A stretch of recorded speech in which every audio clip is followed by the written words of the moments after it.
Death Watch.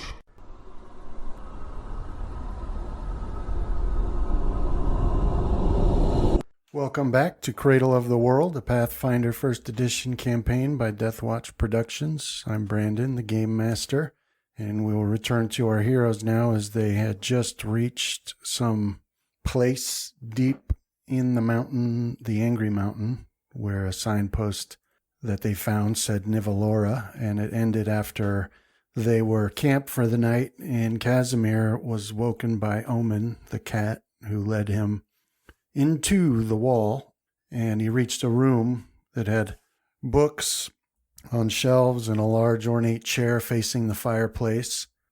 And Omen jumped into the chair, and Casimir walked around it to see there was a richly dressed skeleton in the chair. And then the others awoke and realized that Casimir was not in camp with them.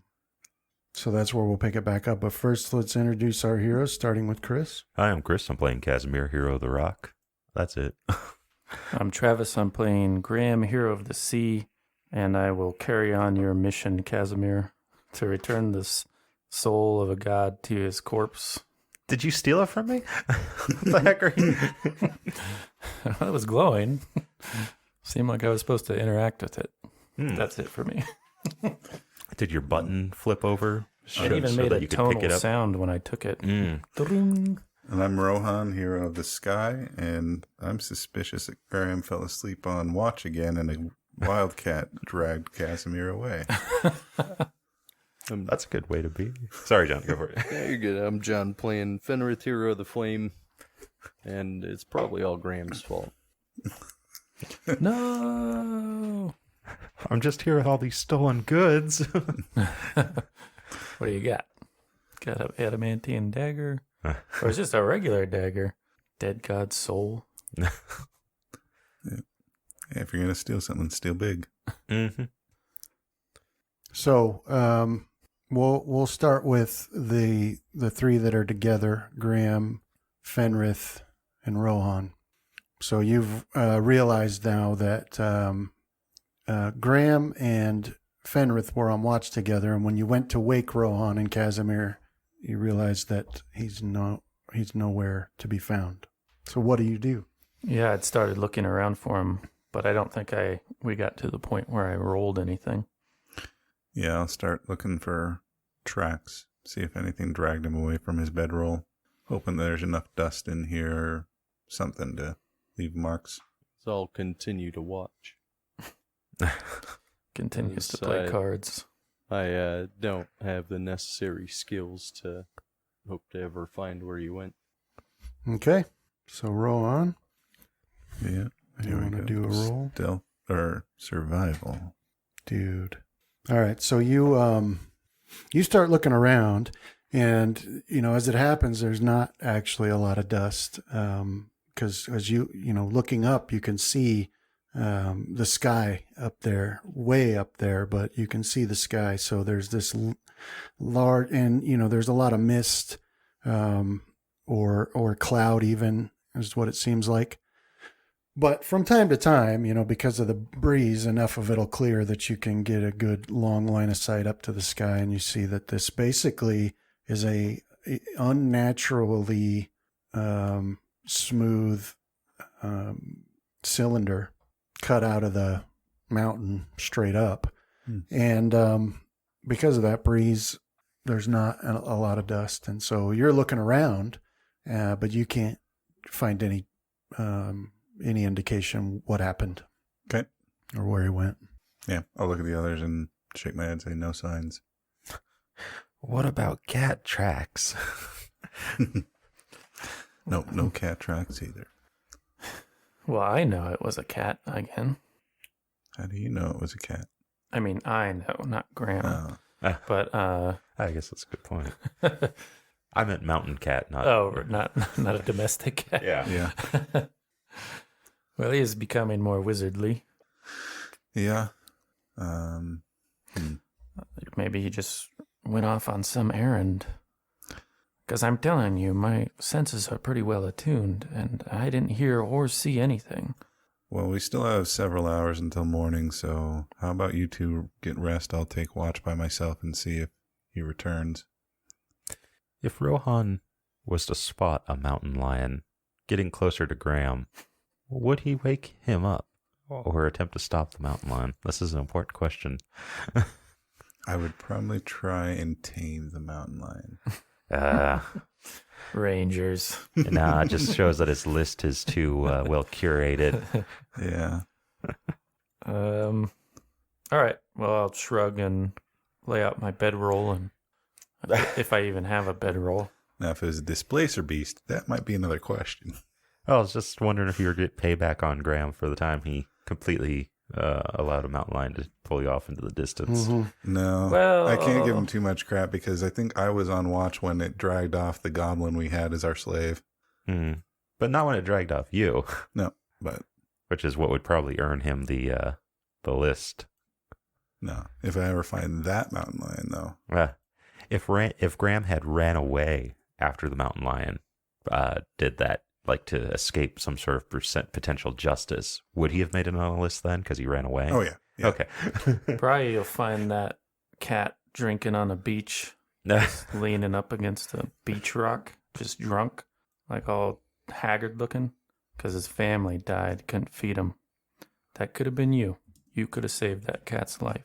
And knowing your despair, I think you'd make that trade.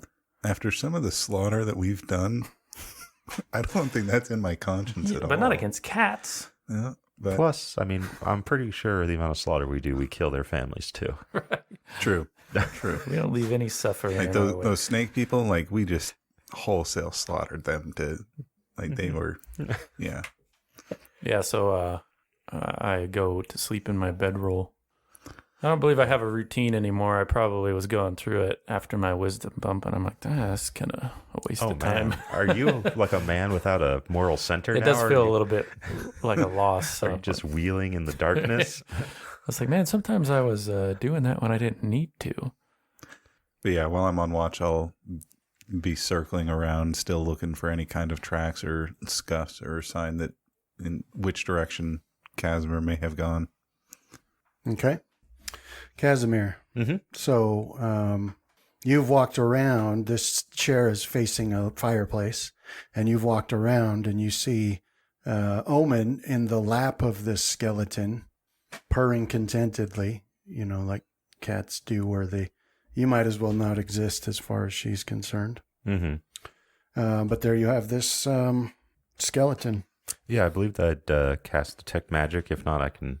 Do You it had. again. Okay. Yeah, and so you're detecting auras every direction you look. All right. I'll focus on the skeleton and try to, block out everything else.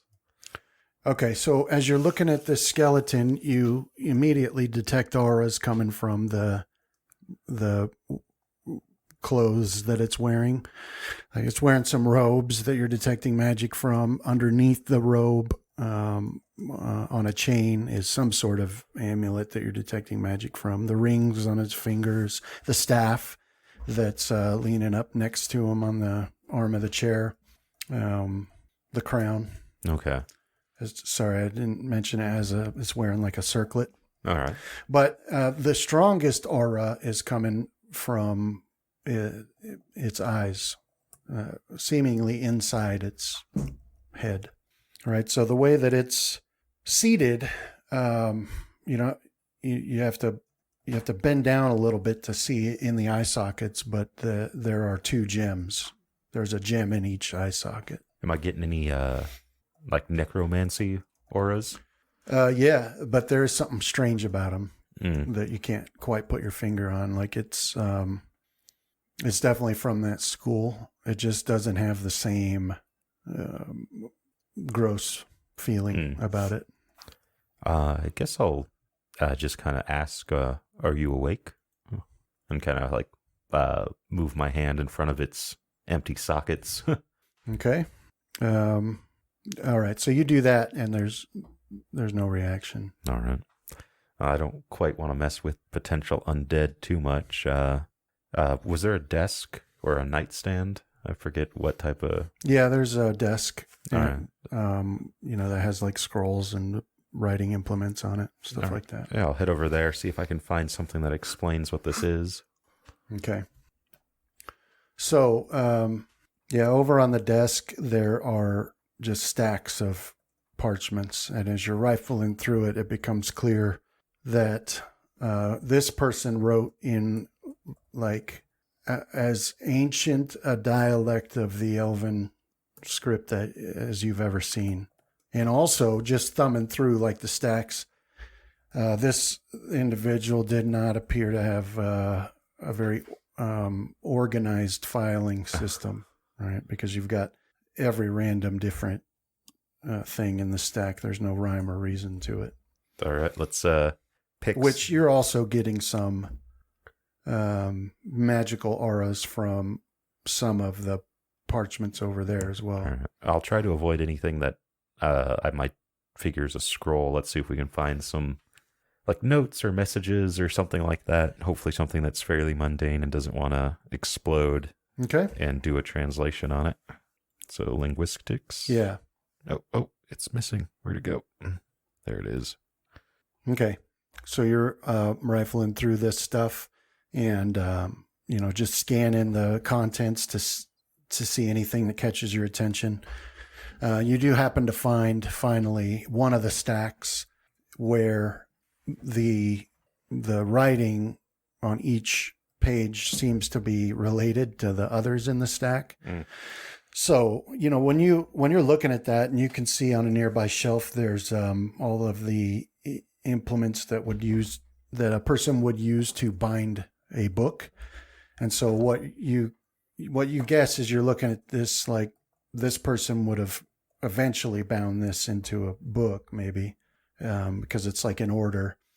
So if you were sitting down over a period of time and writing things out, and if you didn't have a plan for it, when the page was full, you would set it on top of the stack. And so when you go to look at it, it would be out of order, but it's not. So he took the time to make sure that each page went where it should have. And so you're getting a chronological account here. This seems to be mostly, it's like a cross between a diary / journal, but whoever this person was, they wrote more like like an officiant would, a person sending reports to the king on how many pounds of grain can fall on someone's head before they die or whatever. So it's very matter of fact and sort of dry anyway, what you've seen so far. But the first page of it says it's done. The Tarcellus has played his part, and now I play mine for as long as it may take. All of the people are gone, and Tarcellus is in his sleep, and it falls to me to defend Nevalora for as long as that may take. So that's what you've seen so far. All right. Well, so that doesn't take very long for you to read that much, so you can continue on. But basically, what you deduce as you're rifling through this is that whoever this person is has been charged, or at least believes they've been charged, with defending this city while Tarcellus sleeps. And what it's to be defended against is not immediately clear in the pages you've read. But as it goes on, it's basically like the first, 20 pages, this person's writing in extremely precise, very small script, and he's using every bit of each side of the paper. And it's extremely detailed for like the first 20 pages.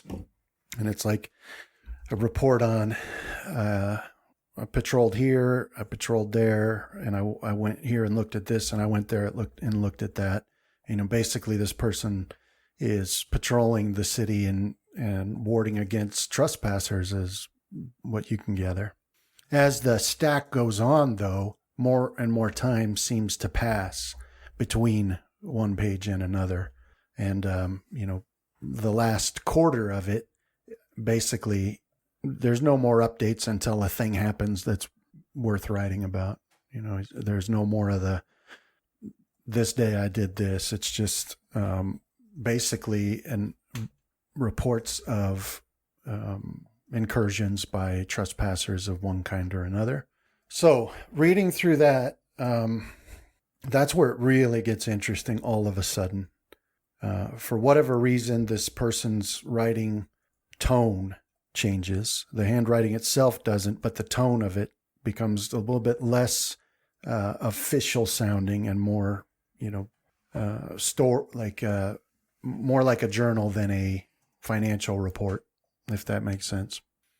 And that's where it really gets interesting. And what's detailed in that last bit of it, or the last third of that stack, is that when people or things intrude in the city of Nevalora, he doesn't explain how he does it, probably assuming whoever reads it would know.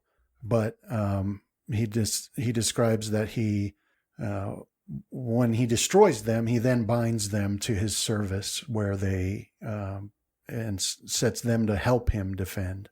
And there's like not any real detail into what or who he's done this to, but by the end of it, it's pretty clear that he has performed this many, many times, and he's satisfied in the knowledge that they will patrol and protect the city forever.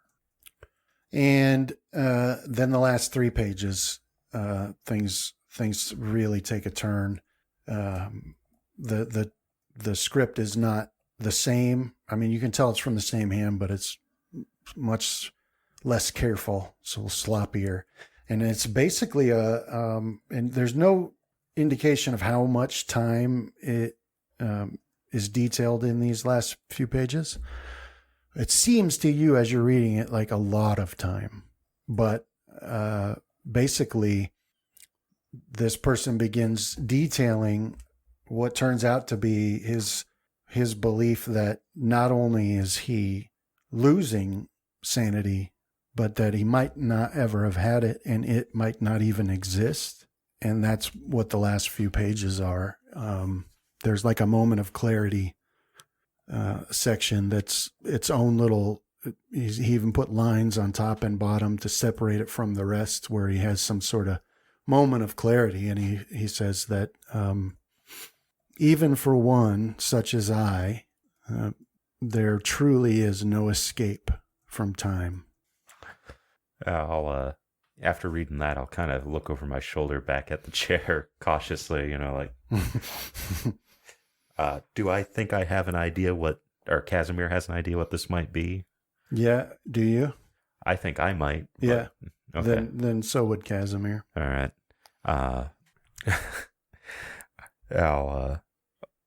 What have you drugged me to, Omen?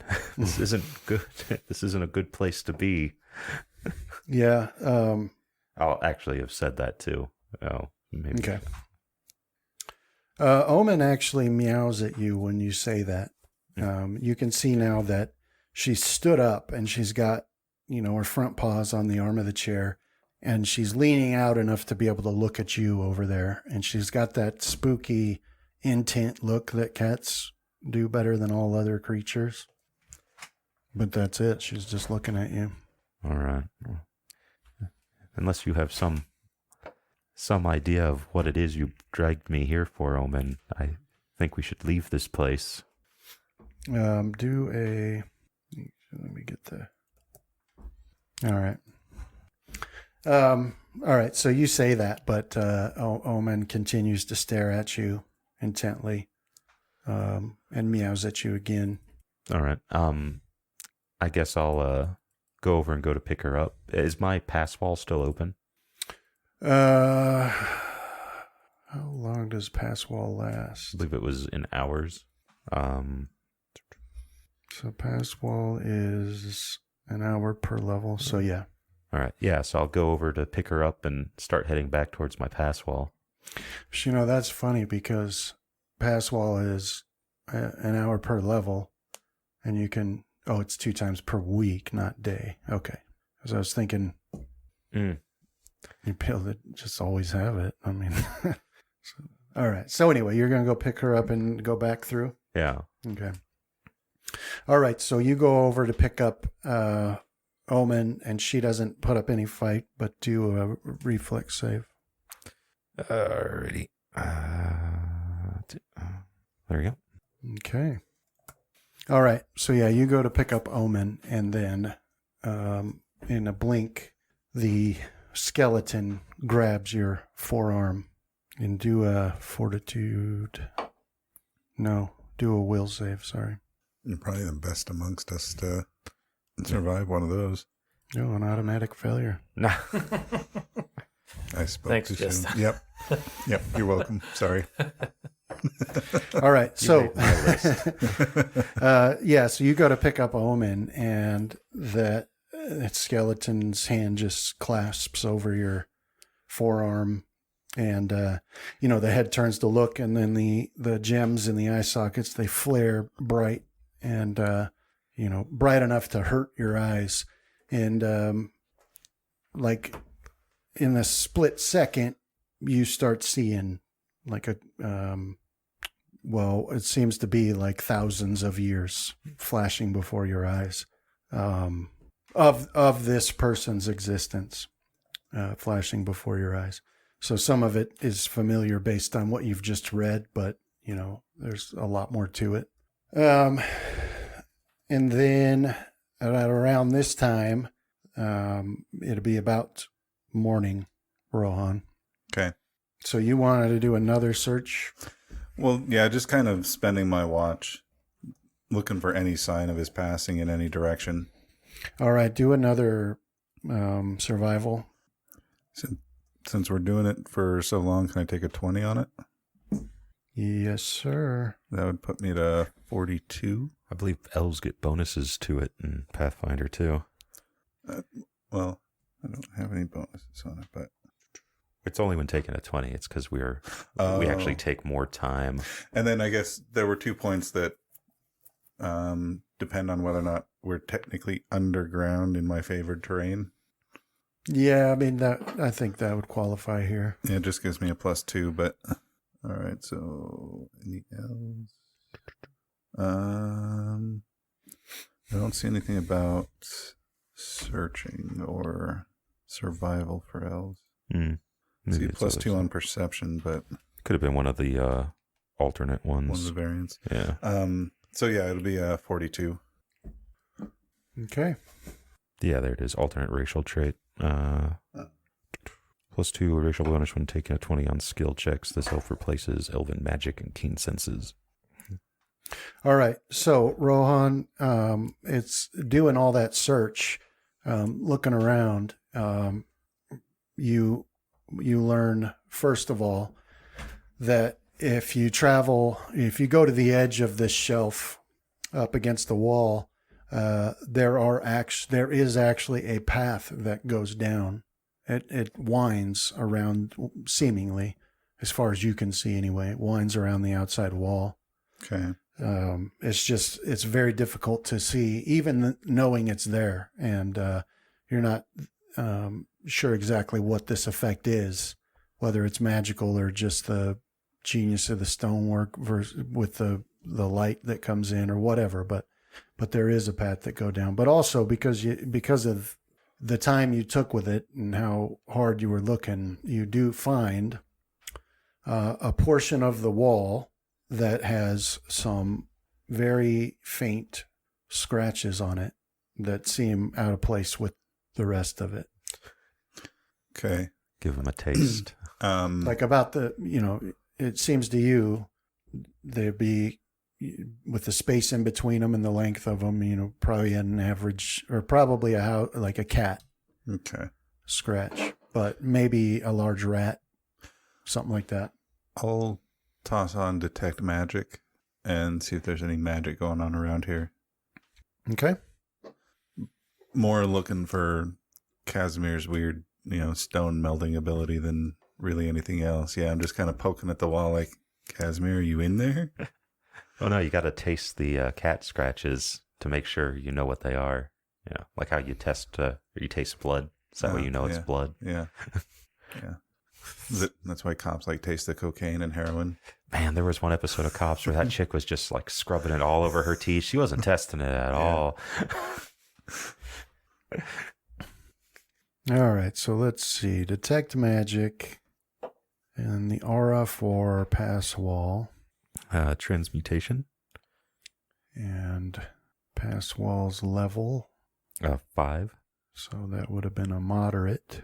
Oh man, I'm not able to knock you out or make you go blind or anything. With how And inspiring it is. a moderate aura would last for 1d6 minutes, which is 1 in this case. So yeah, you don't see any. Okay. You don't detect any auras. All right. So yeah, I'll just kind of keep that in the back of my mind as I continue searching and waiting for the others to wake up, or before it's time for them to wake up. Okay. Well, anyway, that's the time. You think Fenrith does snake handling with his morning prayers? No. He's a little more like clean cut. Well, it's also Corlon Lorethian. Yeah. So if anything, I think Orc it'd be handling. Like, well, Everyone just passing around Maybe. frenzied orcs. like maybe orc intestines. Yeah.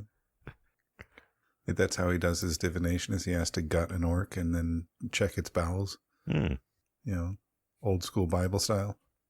I like to think that it's more either just like quiet contemplation or dancing around, depending on the environment. Quiet. Yeah, I could see the. Yeah, so Yeah, no, no sound, just the movement. interpretive dance. You line the inside of your underclothes with poison ivy, and you have to make no noise throughout the day. That's what Corlon wants. It's not Ilmater he worships. It's. I think I know, that's but gods, they're like, you want to have a good time? No.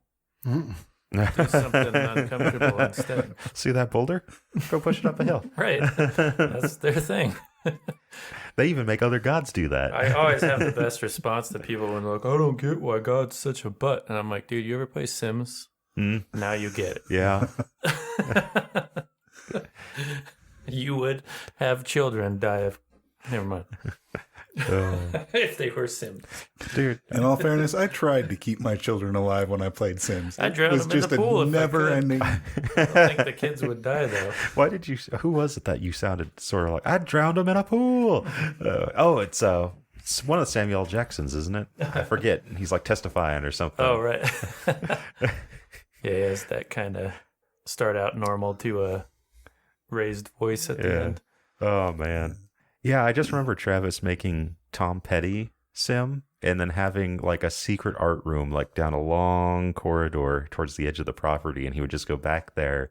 I think for some reason he was always laughing and just carving stuff. Yeah.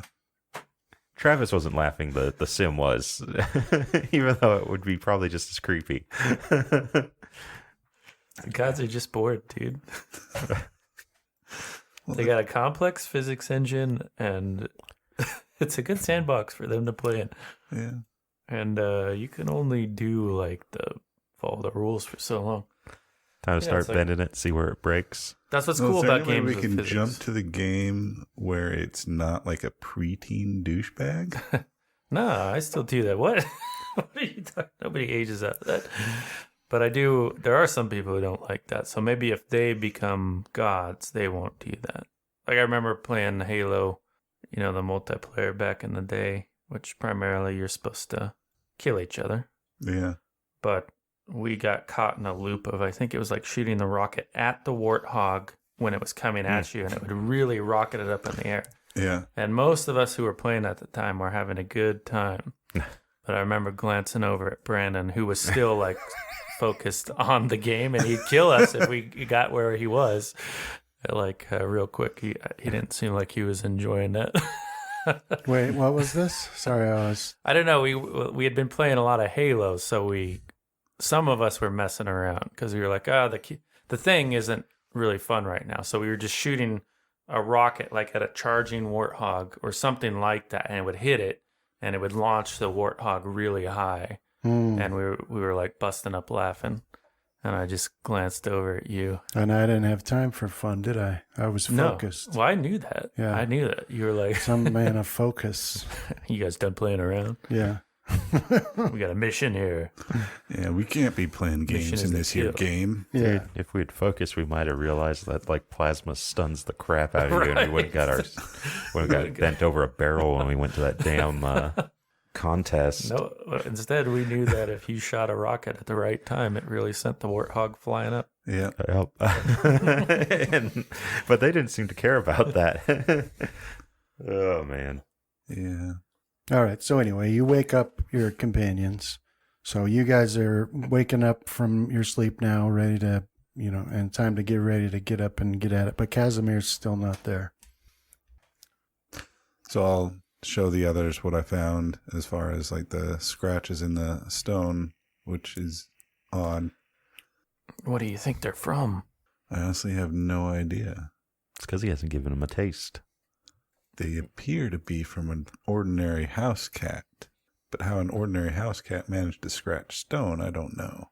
Well, we know a house cat that just appears when you least expect it. Yeah. Maybe amongst his abilities is scoring stone with his claws. Also, when Graham was level 1, it dealt, what was it, 3 damage to him and damn near eviscerated. Yeah, nearly killed it. That's true. I remember joking about it. I think it attacked me as well.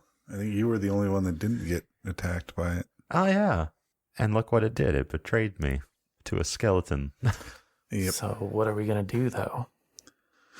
Well, I also found this path over here that goes down into the city, or whatever's down there. Seems kind of like the whole reason we're here is because of Casimir. Yeah. But if Casimir were here, he would say, the mission takes precedence. Forget about Casimir. Let's Well- continue the mission. Another option we have is I do have this scroll with me of pass wall. Well, let's try it. Okay. Also, you don't have the soul. That's right. Unless you did steal it, Graham, did you? No. You son of a... Is it an item? Yeah. It's It's basically, I picture it like a materia. So, like, it kind of would work like one potentially. I could probably, like, slot it into my trident and summon the soul of Tarcellus. No, I only knew the gist of it from what you said when we set out. Like, the reason we were doing I didn't know. I thought it was, like, a key item. It wasn't actually in your inventory. I just picture any time, like, we're not looking at Graham, our bags of holding are actually off of our belt, and he's got, like, his head stuffed in them, holding his breath, looking around. No, I'm not a good rogue because most often I'm putting things from my inventory into the bag of holding so I can make my weight limit. Yep. But yeah, let's try that thing. Is Yeah. Fenrith awake or is he still praying? He's rubbing poison oak into his eyes.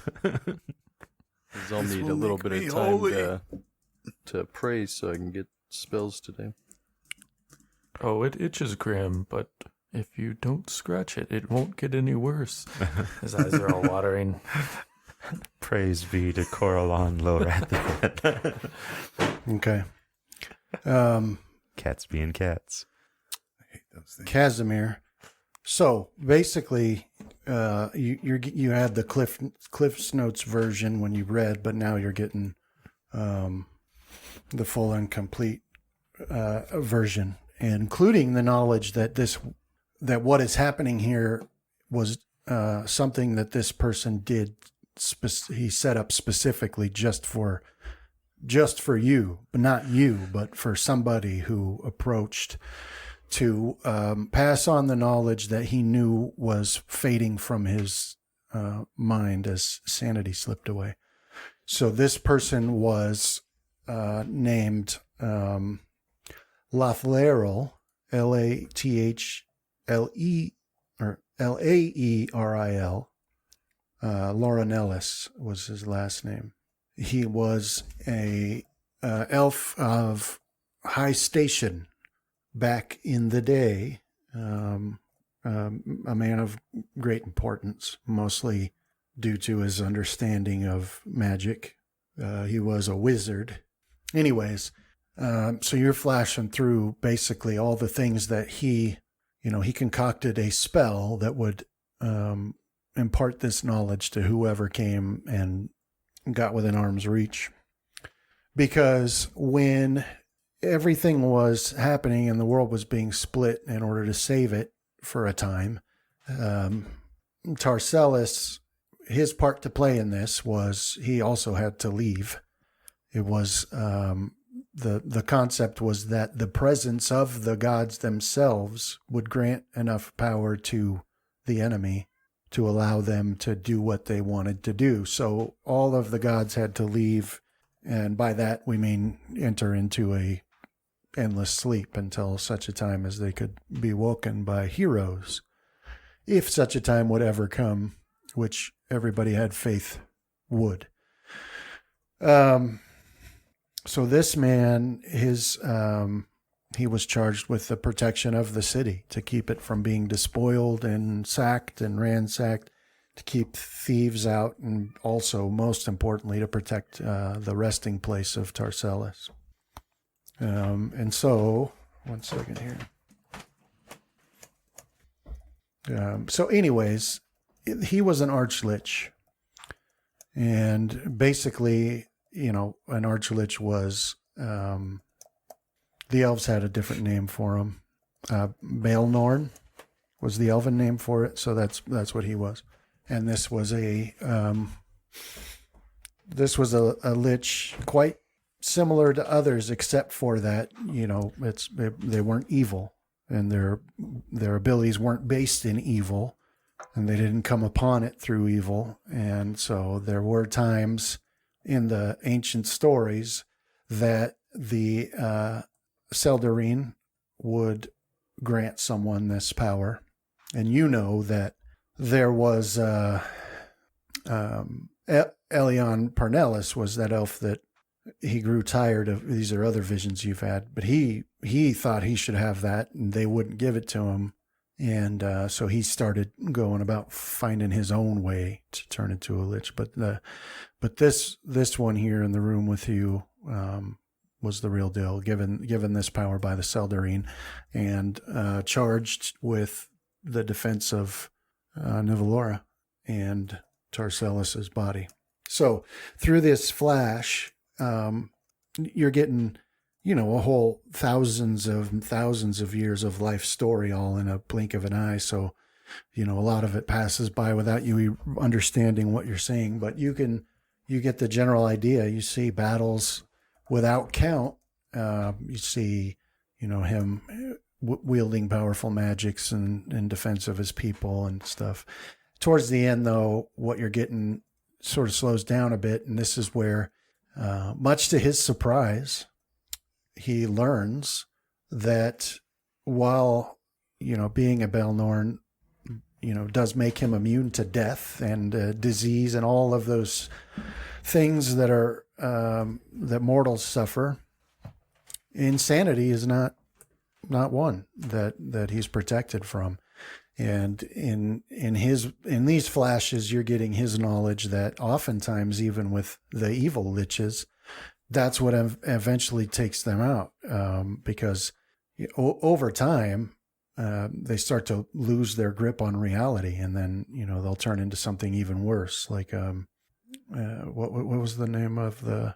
What's the name of the floating head lich? I want to say it's a demi-lich. Yeah, demi-lich. Yeah, right. That's a result of their loss of sanity, where in their case they become so intensely focused on one specific thing that they forget all the others, and then their energy sort of just dissipates, and pretty soon they remain powerful, but without the higher mind to drive them to achieve goals. And they end up basically being a program that carries out a single function, like kill anybody who approaches. And he was surprised to learn that he's not immune to that sort of thing. So much time has passed by that he started to feel his sanity slip away. And so he put some things into motion to pass on his knowledge and his story to whoever might come along, and that turns out to be you. So, anyway, one interesting thing that you pick up right away is that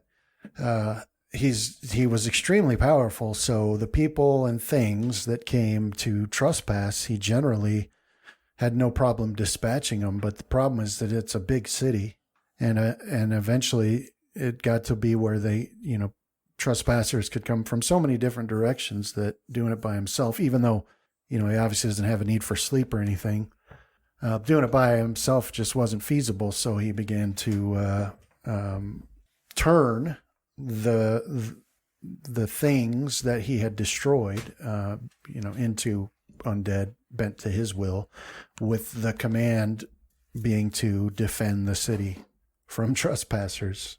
And, so at the end of this, you can get sort of a bit of like a apology, a regret, as this knowledge is relayed to you, like basically a warning. There's a whole bunch of dangerous stuff out there, and there's nothing I can do about it. So if you're here with good intentions, you might want to make sure you're well armed. Mm-hmm. And so basically you learn that, the only way to stop all these various things of different sorts is to destroy them or to wake up Tarcellus. And when Tarcellus awakes, he's not going to tolerate these things in his city, and he'll just simply make them leave. Is he still moving, or is he back to... No, now once again, it's like it was before, just sitting there. And well, now that all of the information's been imparted to you, as a matter of fact, now that all the information has been imparted to you, the skeleton begins to crumble and fall to the floor. Well, I'll say thank you. Was it Lathril? For your warning and your your long watch. And I'll start trying to figure out a way to get out of here, because I don't got pass wall for however many days. I think it's like 6. Yeah. All right. So Rohan, Fenrith, Graham, what are you guys doing? Rohan's going to try something. Yep. I got this scroll of pass wall I got at some point, and I don't remember when, but I'll try using it on the area where it had the cat scratches. Okay. So, what do you think would happen if Casimir had melded with the stone right there when I use the spell that gets rid of the stone? Well, it would be destroyed. It'd kill me. Yeah. Oh. Depends on who's your game master.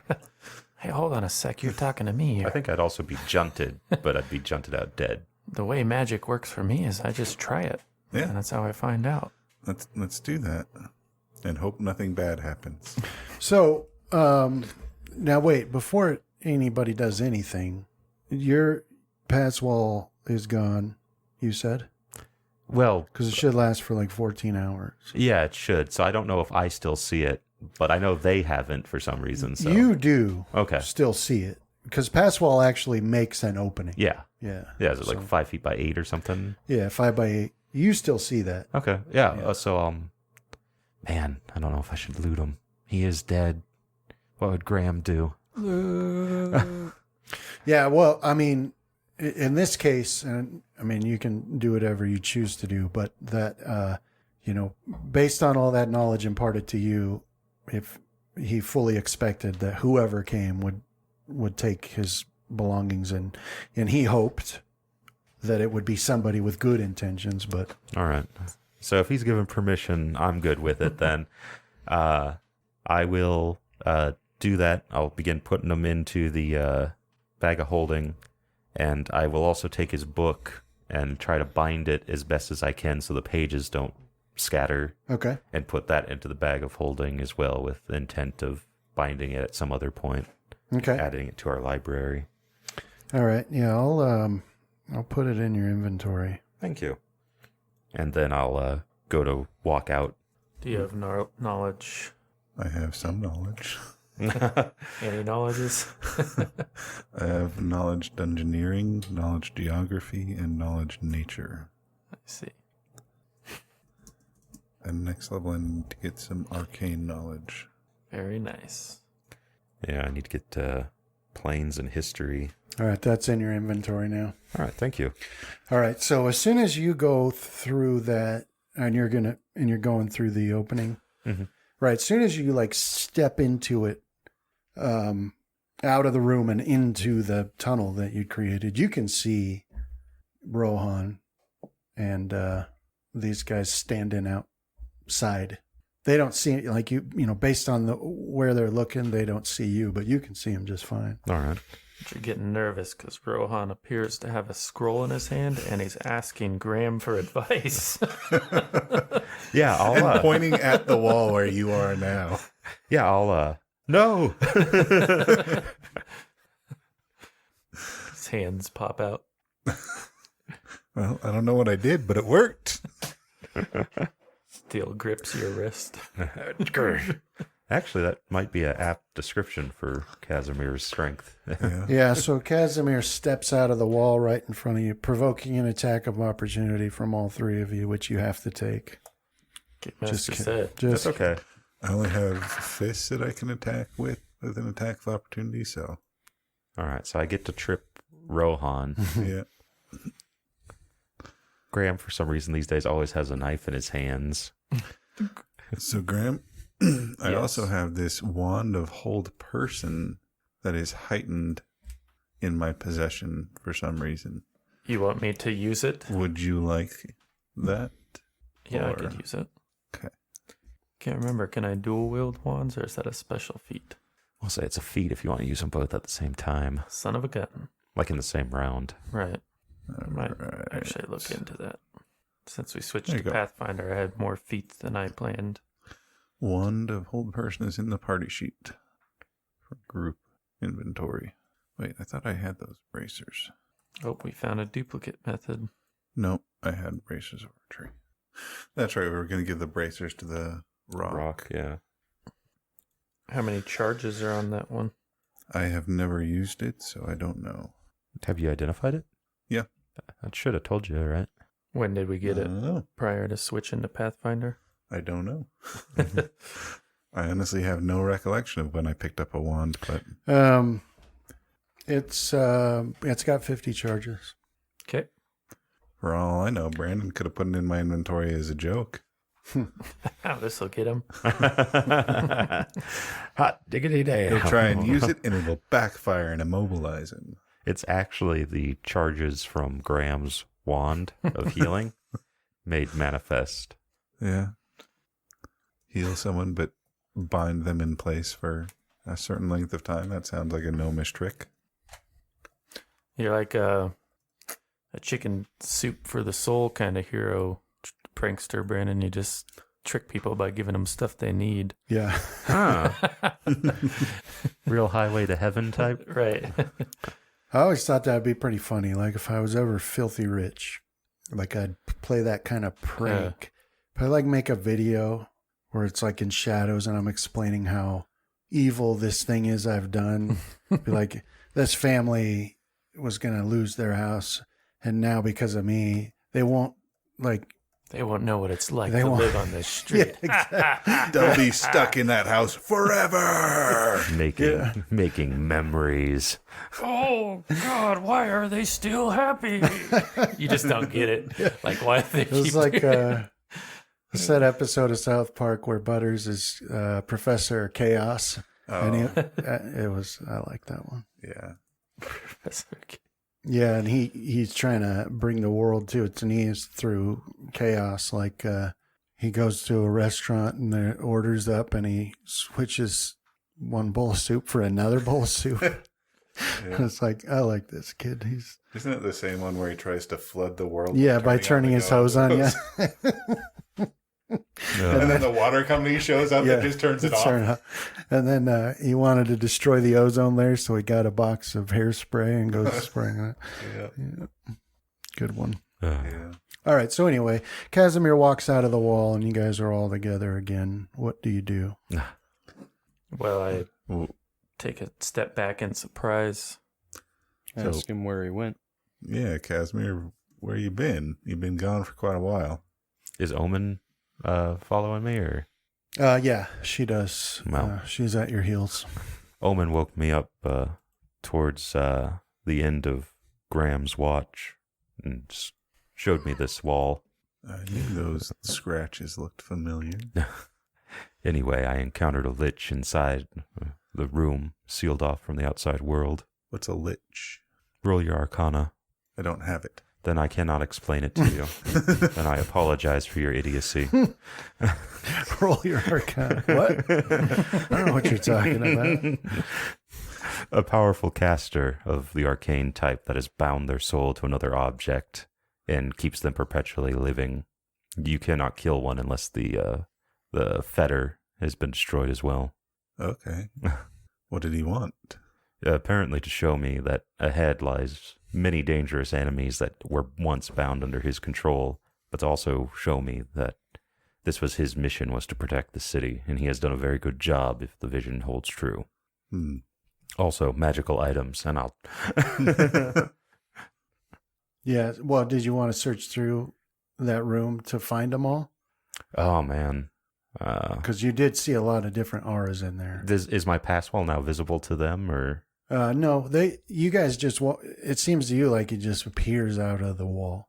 Can I see my pass wall? You can, yeah. It's not clear to you why, but you can. Anyway, I grabbed what items I could of his, but there were more. The entire room was aglow with the powerful auras of various magic. You're more than welcome to use my pass wall and go investigate. What pass wall? I'll touch. Yeah, so his arm just sort of phases through the stone there. Okay, I'll try pushing there and...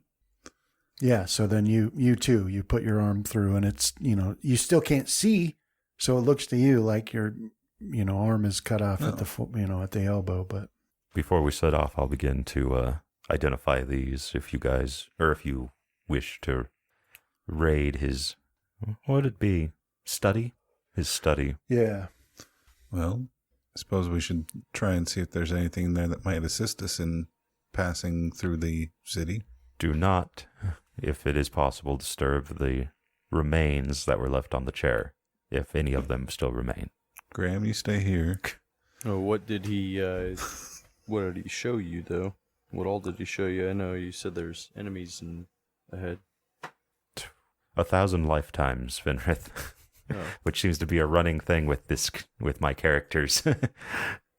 Then we have everything we need. Yeah. But anyway, I'll go sit by my bedroll and begin identifying them. Yeah, so let's play it out. Let's go in the room and All right. and we'll find out what stuff you find. Yeah. So yeah, I'll put on detect magic and head into the room. So well. you grabbed some already, is what you're saying? Did you grab the ones he had on him? Yeah, I Okay. grabbed his, was it his staff, his circlet? Yeah, he had a staff, a circlet, robes, 2 rings, and I might have left the robes because I don't know how I could get those yeah. without disturbing his... No, you couldn't. Okay. He basically just turned into a pile of dust, so you'd have to shake him off of his. Yeah, his that's a bone little dust too stuff. rude for me, so I would have left his robes. Okay. All right, and then are you guys gonna go in, or just some of you, or what? Yeah, I'll head in. I'll smack stay out Graham here. every chance I get, but I won't disturb a dead thing.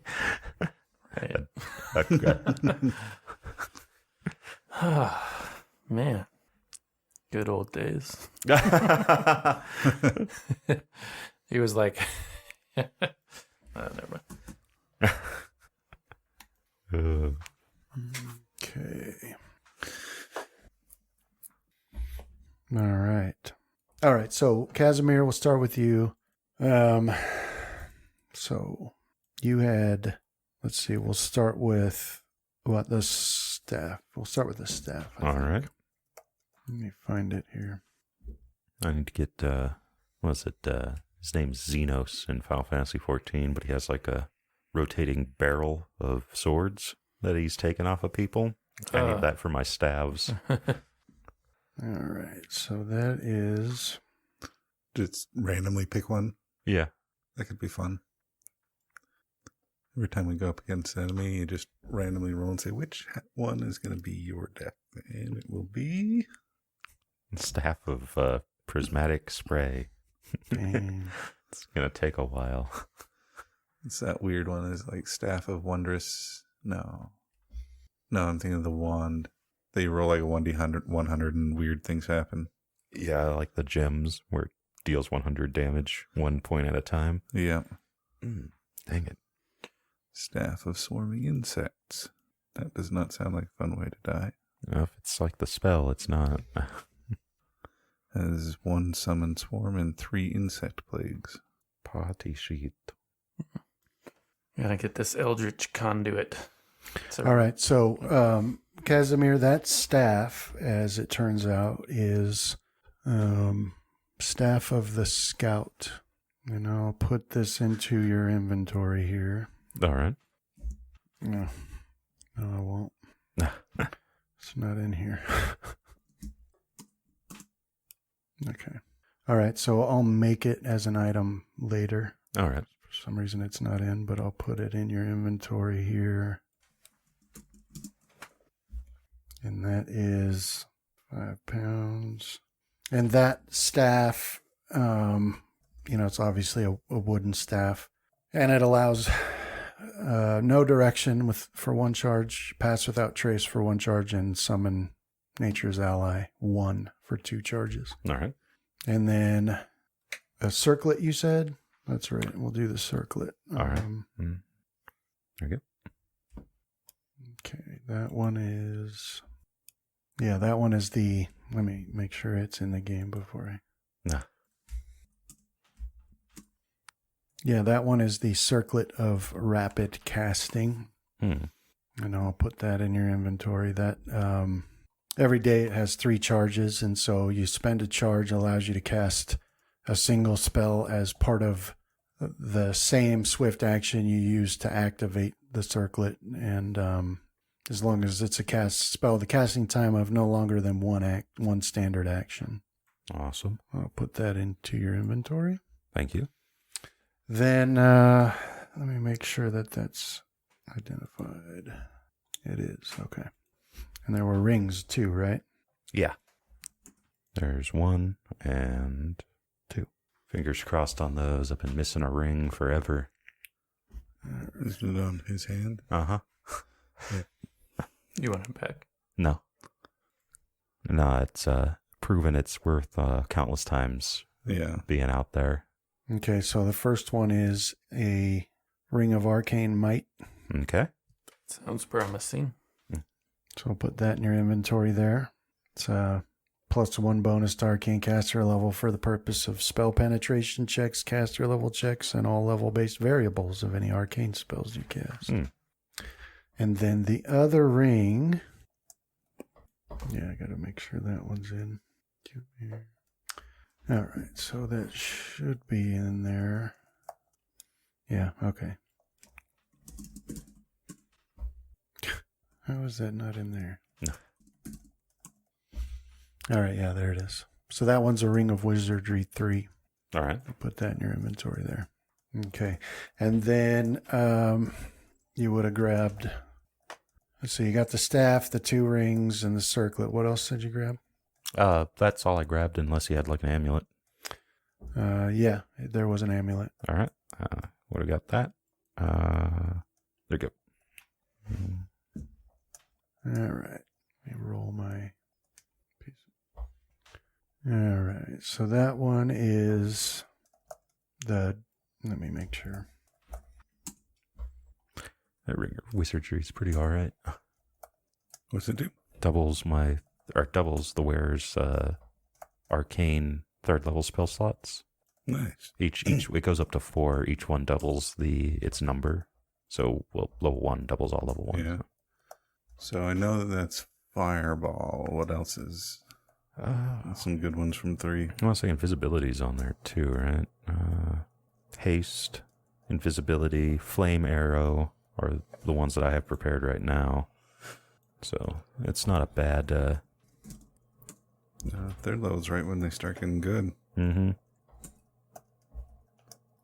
All right, so then the amulet is Amulet of Magecraft, and I'll put that in there. I'll have to make that one later too. I must not have one of the. Ooh, Dispel Magic is 3rd level too. All right, so that's in there, and that one is a. So for a Universalist wizard who selects, let's see. So this one, it would be like if a Universalist wizard selected this as a bonded object, then they could choose one school of spells each day when they prepare, and they can use the necklace to spontaneously convert any prepared wizard spell of that school into any other wizard spell. Oh, dude, that's so freaking useful. Of that school that he knows. It must be of the same level or lower. So that's what that one is, and I'll make it and put it in the game. All right. Unfortunately, it's useless for me, but we might be able to do something with it. Aren't you a Universalist? I'm a Universalist, but it's not my bonded object. My trident is. Oh, yeah. Okay. Can't you switch? I think I just remake my trident if like anything happens to it. Mm-hmm. Well, I thought you had the option of changing with like some sort of a ritual and. All right. So now, Rohan, were you going into the room? Yeah, I was gonna go see if there was all right. So anything useful to help fight the defenders of the city. Graham and Fenrith, what were you guys doing? Just hanging back. All right, then make a perception test. Yeah, I was hanging back. Me or them? Them. Okay. Okay, so say Graham. All right, so Rohan, you're going in to check on that, and Casimir, you're identifying this stuff by your bedroll there, so your attention's occupied. But Graham and Fenrith, you guys are standing out there, just looking around, keeping an eye out for things, and a couple of things happen. First of all, is it starts raining from like 10 feet above your head because you're in a cloud. So, it starts this drizzle, and the wind starts blowing in, and it's sort of loud, but you also hear an odd sound approaching from out in the mist. It's hard to determine what it is, but it's definitely approaching and getting louder. Well, I'll glance over at Fenris and confirm he's hearing that too, and since Casimir's just sitting at where his bedroll was, I'll be like, "Hey, Casimir, heads up. Something's coming." Yeah, I'll wave. I'll kind of just wave at Graham to leave me alone and keep identifying. I'll wave back, and then I'll get my thing ready. Yeah, Graham, maybe you should go warn Rohan. No, I just waved. He's used to it. That's the only way he's waved at me. I think that's how they taught him. Wizard wave. Yeah. Oh, man. All right, let me get a map up here.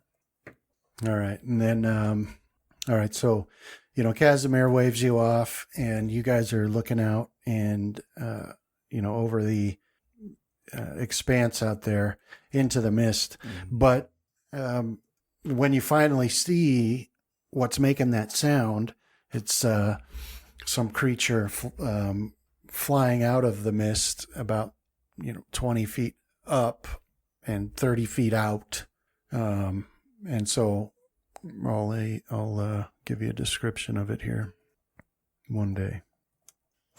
So yeah, it looks like it cannot be changed, the bonded object. Once a wizard makes this choice, it is permanent and cannot be changed. Which is weird because it still says like if the item's replaced, because you can add powers to your bonded items if you have the appropriate feats, that if the item's replaced, the bonded bonded item loses its powers that you added to it, like later on down there. But I thought it was permanent. So yeah, right. So this thing you've seen before. You've seen a creature like this before. It's seemingly carved out of a dark stone, and it's got these horns and sharp teeth and wings, and it's flapping those wings as it approaches you. This one is holding a longbow, so it's got a quiver and it's got a bow, and it's flying out there in your direction, pulling that arrow from the quiver and knocking it. So that's what you see. I throw my dagger at it. Roll initiative. It was 20 feet up and 20 feet out. 30 feet out. All of us, including me who's in the room? Or just... You go ahead and roll it in case. Okay. You should ask if it knows yes. That's a that good one- start. that one gargoyle you were friends with. Natural one. Oh, right. Come on. Natural I think one. was his name. You didn't get a natural one, Casimir. I'm just got a congratulating you. You got a 19. But yeah, hey, do you know whatever? No, I changed his name. It was something, but I thought I heard something else. It was like Tanith. I was going to just call him Joe Bob. What was his name? Tanith? Tenig. Or Fenig. It was either Tenig or Fenig, and I changed it from one to the other. But yeah, see if they know each other. Tenig? Where's your dress? It looks so good on you. Yeah, so this one, looks alike in that it's the same species, but I like how you're identifying scrolls and you go before I do. Sorry, Brandon. Warnings are worthless. You're too Well, busy waving back. This is actually something Casimir cares about. Well, especially if he's going to give me an anime style wave off. That's it for warnings. Yeah. yeah, but this one's like wearing armor and, Who's vindictive now? Right? it's, Yep. I'm teaching you well. It only ever procs for Casimir, though. I'm just saying he has a bias. No. Fenris was trying to beat me up because I was trying to steal his armor while I was under the control of a evil wizard. You struck me because I was crying because our masters died. I think one is more deserved than the other. I disagree. You shouldn't have been crying. Crying's okay. That's your problem. Not That's enough. why you're going to become a lich. Not in the middle of the woods while we're being hunted. It's not okay. all right. So then, Besides, who doesn't want to take Fenris armor? It's all the time. It Got is his nose in nice. the air.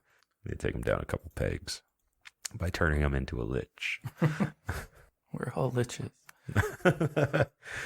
I'll have to put my phylactery in the bag of holding. Oh man, I hate those damn parties. That's like the ultimate lich answer is you take your phylactery, bag of holding, double bag of holding. Now no one can find it. It was just so because I can't carry it, but I suppose they don't carry it anyways. Yeah, they just leave it. They leave it in Some carry it with them, I guess, but a puzzle room. yeah. But it's like only the first lich. You want to be the first lich that the party encounters. Right. And then you can wear your phylactery. After that, you gotta ditch it, and then you gotta like warn the whole lich network. Hey guys, They know about phylacteries. Gotta ditch them. you remember Douglas? Yeah. How's he doing? Not so good. Think he's dead, but we're liches. Is Skeletor a lich? I don't know. What is Skeletor? Does he have magical powers? I think he does, right? Mm-hmm. It's been a long time since I watched that show. Yeah. I think I was watching it when it was still new. I haven't watched the new Skeletor version is an immensely powerful lich. Nah.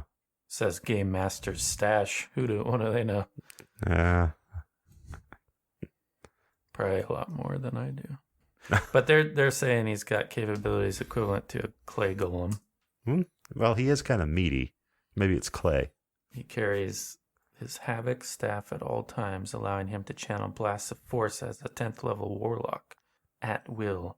So basically a ring of Ram. Looks like Graham's kind of on the lich list. You taught me how to be this way. I learned it from you. But I'm not a lich, Graham. It's how That's you all right. acted. It's the thought that matters. Our island will still make us heroes. Mm-hmm. I think they're like a commune where everybody gets to be a hero. You know, we just think we're the only 4, but everybody is the hero. It's that damn mare. Like, They're it's like, finally catching up to her. She's like, "You, the hard-working farmers of Cradle, are the true heroes." And then she turns around. Calm down, people. Let's hear what the hero of pouring milk very slowly into jugs has to say. I object to the hero of turning butter. We need to make that character now. The B team. The hero of butter churning. I object to his mere presence. It's an interesting. We're all heroes here. Well, that was the thing. That was the only hero test he could pass. So, what are our chances of recreating the humans ending on Warcraft 3? We rode out as heroes and we returned as conquering liches. Sounds fun to me. Look, it's the heroes of evil. We've been waiting for you guys to pass the test. Under the mayor's guiding hand, that is a thing that would happen, right? Yeah. Sounds good to me. So would we just go do evil in other lands? Would we still be bound to protect Cradle? I think that would work, right? Yeah, she'd still somehow manage to shame us if we actually tried to do horrible things to her. Really? Killing and raising the helpless villagers. We got a nice thing going on here. Oh, dude, she's like, oh man, what is it? The BioShock. Shouldn't you be elsewhere, raising there? Would you kindly go to the Empire and raise their people as undead? Yeah. The hero of really loud stretching noises. I like that. I don't know why I didn't think. You did, dude. This is all you're doing. Good job, B. I'm gleaning this from. I'm digging for the lore. Yeah. I'm the lore miner. I didn't put the lore there. He's looking beneath the surface, seeing those little nuggets that you've left. The glacier is all beneath the surface of the water. Pouring milk slow. Oh, I like it. Yeah, it was perfectly descriptive and specific. Hero smacking their lips after each bite. It's kind of a joke on when they're handing ribbons out to a whole class, and they have like custom names. You kind of run out after you get to 15 or something. Yeah, they just eventually say the name with kind of like a kind sounding voice.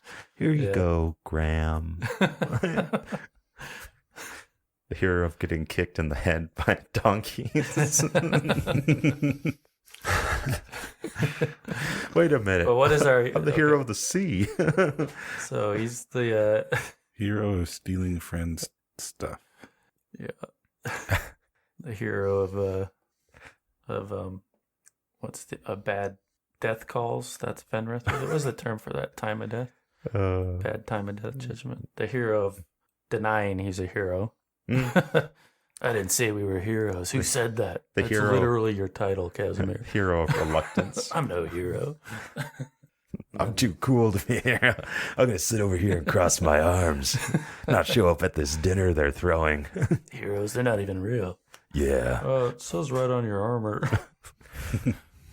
Yeah, well, you better read it real good.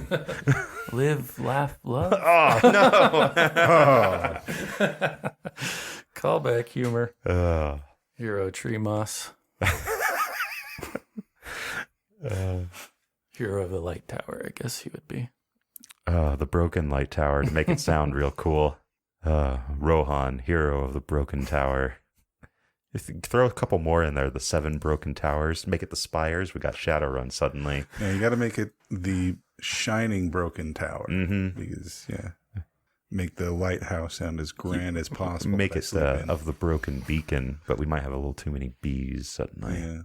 The shattered beacon. That does fit like the alliteration. I like it. I do dub you now, Rohan of Shattered Beacon, hero of the Shattered Beacon. So, Omen almost killed 2 of us when we were starting out, so is she a hero too? Yeah. Because she almost put an end to our horrible slaughter. Half our hit points gone in a go. At least mine. That was kind of the joke, because you were like thinking of wounds as percentage of hit points lost, but in the early levels, when you take like 2 or 3 especially if you're a rogue or a wizard or. Yeah, like that's like an actual like dangerous beast, like latching on and raking a couple times.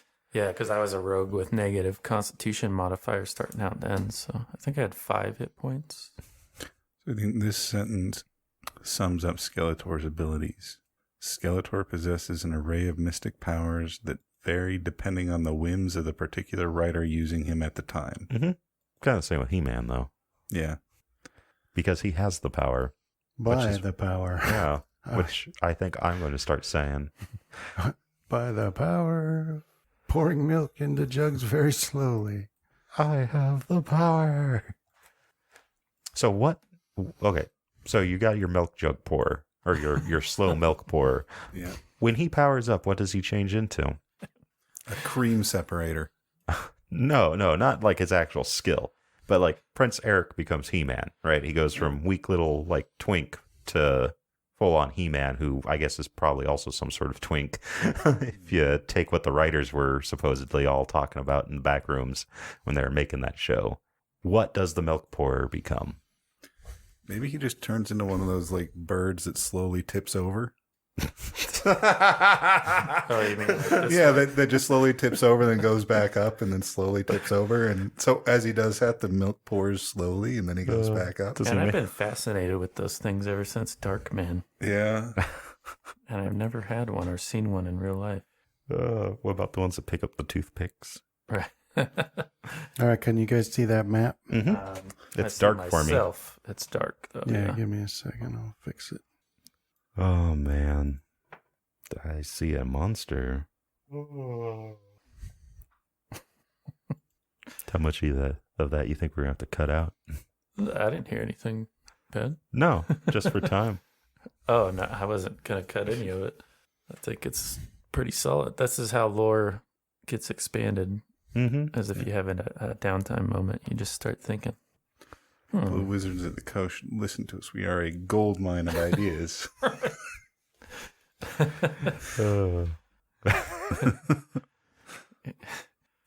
Insert your own adjective here for what kind of ideas they are.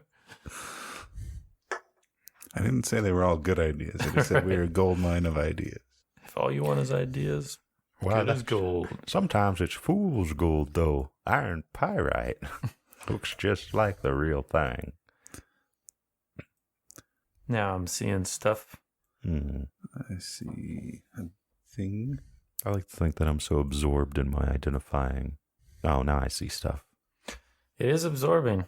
Sometimes I forget what it's like to be a wizard. I haven't played one in a while, but Don't worry, I haven't played one in a while either. All right, so yeah, Rohan, you're not aware of any of this because you're not in that room. So, but so we got about 10 minutes here, so everybody can see. Mm-hmm. yep. All right, so the gargoyle is going to let fly an arrow, actually more than one arrow at you, Graham. Duh. And so both of these arrows miss, but it shrieks at you, flapping its wings out there. But Casimir, so that brings us to you then. You look over and you can see this thing, this armored gargoyle with a bow shooting arrows at Graham. Let's see. So depending on what round I am on, it takes 3 for me to identify an item, and I'll just continue. Okay. I figure they got it. I mean, Fenris there, right? Well, this would be after you have... Oh, okay. Thought I was still identifying. This would be when you finished identifying that last item. All right, I'll stand up and pick up my my trident then. Okay. And then Graham. So already that new wand that Rohan had just given to me, maybe I already had it in my hands as I was looking it over, and I'll see how it does. It is hold person. I think, Oh, it doesn't. I need hold monster. That's right. Yeah. I was figuring you knew. I didn't know why. Well, I know. It's like I knew when you said it. No, I was like figuring Graham might not know the difference He between might, like yeah. hold person and hold monster. Yeah, let's go with that. It wasn't clarified, and I don't have any arcane knowledge, so This one's broken. and I'll cast it into the chasm once it fails. So I'll cast it at him. Well, shouldn't it work? Mm-mm. no. Because it only works on humans. Yeah, I right? think. Or No, humanoids. it'll work. One humanoid creature. Oh, maybe they changed it. I swear it was. Well, wait. So the gargoyle is a monstrous humanoid.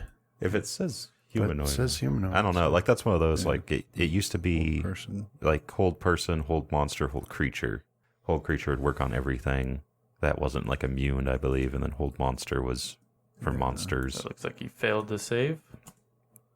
There's hold animal, hold monster, and hold person. Well, I applied the Maybe paralysis I was to wrong him. on that. Okay, Oh, Yeah, it works. I'm missing a step here, though. Hold on a second. gotta roll that. Use spellcraft. magic device. Yeah, use magic device, not spell. There we go. Got what you needed. I did it. Winged creature who is paralyzed cannot flap its wings. Gets the fall. So the duration on that is 5 rounds. I think it's set up in there, and they get the save. Well, is that automated every round We'll see. as a full round action? I think it should be, but yeah, I'll keep an eye on it. Okay. Yeah, so you whip out this wand and abracadabra, and suddenly its wings stop and it goes still and plummets out. Hold of sight. him. Oh, dude, that'd work out really nice for you. Right. Just start stabbing. Right. Paralyzed, yeah. Yeah. I was trying to look at a way to pump up the save DC on it, but I'd have to like dip into a class for 3 levels that I'm not sure is approved. Okay. Yeah. So yeah, that happens. That falls and then drops Magus. out of sight, and then that's that. But Fenrith, it'll be your turn, and you are starting to hear. Now you hear a scratching, scraping sound coming from down there somewhere, and He's got armor crabs. Do like a. Well, how far away am I from the edge there? right where you are there. I'll move up to the edge and what, perception or spot or Just All right. start Yeah. nuking. So you move up to the edge, and you don't need to do a perception or spot because you can see right as you get to the edge a skeleton climbs up the wall and steps up onto the ground here, which should provoke an attack from you. Now this skeleton is armored and carrying so it's got like full plate armor and a long sword that it's carrying. And it seems to be more with it than a skeleton generally is. But anyway, you would have an opportunity there for an attack as it climbs up there if you're interested. yeah, me. Is it saying he'll swallow our soul? No, Oh, it doesn't speak English. dang it. All I right. guess technically As- we're going into their city, so If it's this us who will are- work, I'll use that weapon master ability and do greater vital strike. And then you see another one crawl up in front of Graham. All right, so you're going to do Greater Vital Strike. Yeah, if it hits. It did hit. Go ahead and roll damage. Today, Junior. So are we the ones who have to say we'll swallow their souls? Yeah, why not? I mean, everything sort of seems upside down here. Bunch of skeletons defending the city. I wonder if any of them read from a book and that we're actually technically summoned here. This is how summons happen. Right. Nice. All right, yeah, so you strike out at that thing and you'll do 19 damage to it. And 12. And the 12, yeah, sorry. And Graham, you would have an attack of opportunity against this one that crawled up in front of you. You see another one crawl up to your right a little bit along the edge. Well, I currently do not have a weapon in my hand, so I won't take it. And then you see another one further down. You should. So Rohan, you're moving in. So how did you want to look in the room for? So I turned on my detect magic, and so I was going to kind of look for auras. Did you describe? Okay, so yeah, you walk down this pass wall, right? So you got to like step into the rock, and then once you do, you've got an opening, 15 feet, this passageway 15 feet into a room that you can see up ahead. when you get in there, you've got a room where every single square inch of space on the walls is taken by bookshelves that have books on them, and then there's a desk that has various parchments and writing implements on it, and there's a large ornate chair in front of a fireplace facing away from you, and then a bed and a bedside table and a couple chests in the room. So do a perception for me, though. Okay. Yeah, what I said was just to not disturb the remains that sit on the chair that he... Yeah, which are not on the chair now. Okay. It's like on the ground in front of it. You can see a dusty robe laying on the floor. But he was a hardworking and loyal servant to Tarcellus. So, Does that mean anything to me, though? oh, right. And I forgot to say, there was also a large portrait above the fireplace of Tarcellus. Forgot to say that. A really well done painting of Tarcellus standing on a snowy mountain peak. But Rohan, so with that perception, you get into the room, you're looking around, you look behind you to see the passageway you came through, and that's when you, as you're stepping into the room, like you look behind you and you can see the skeleton that's in front of Graham. Okay. I like to think you actually heard me wave Graham away, and that's what alerted you. Like, Graham would never disturb Casimir when he's identifying magical objects. Something's not right. All right. So you should be able to see now, right? Yeah. All right. So you're in the room though, so you'd need About You'd What, need 20 20 feet to get back out, but you can see a skeleton in front of Graham. Because of the angle, that's the only one you see. Of course, I decided to leave my skull-crushing undead mace at home. Just This part. dull all the arrowheads, make it where they deal blunt damage. But yeah, I'll walk the 20 feet forward and then take one shot.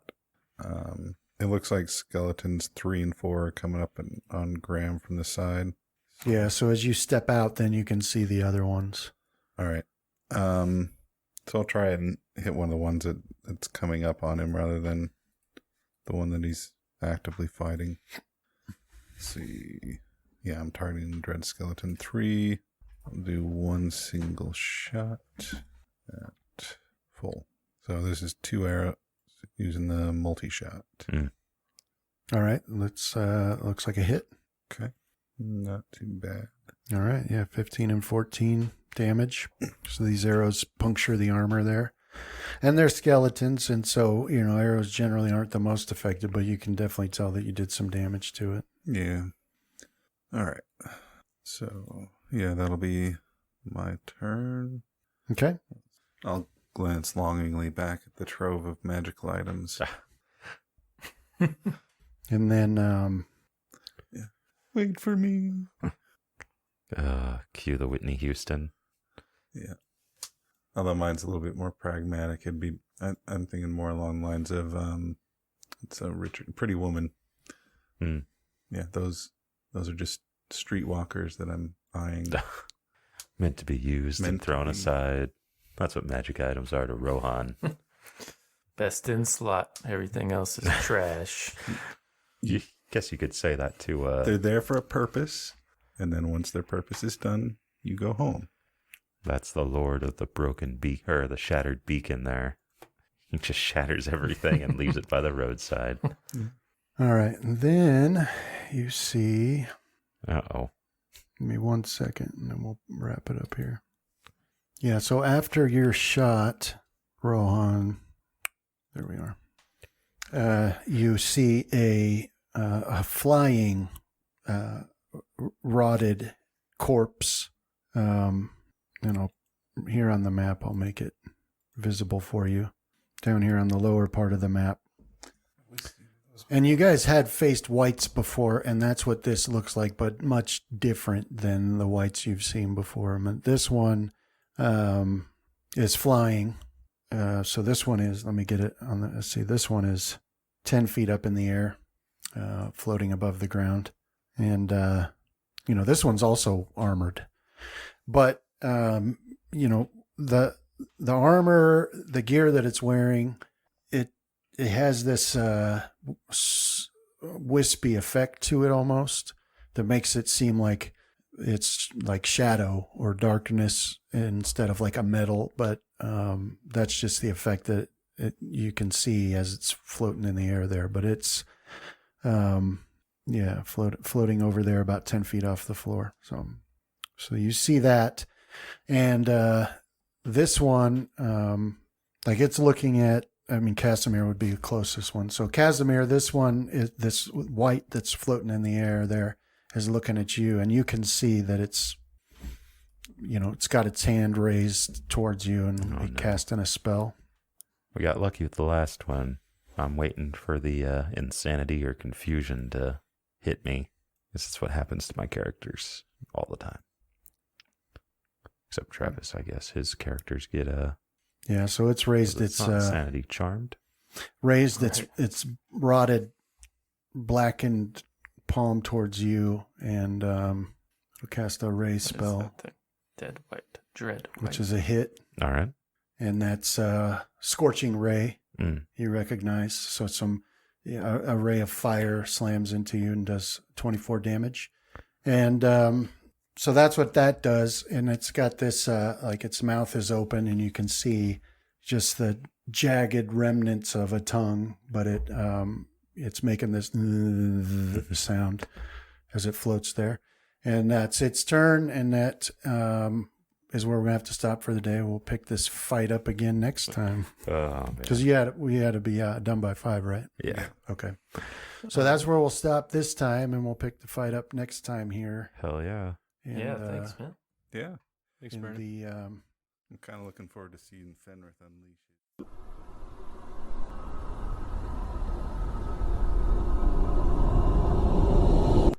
This has been a Death Watch production. Thank you for listening.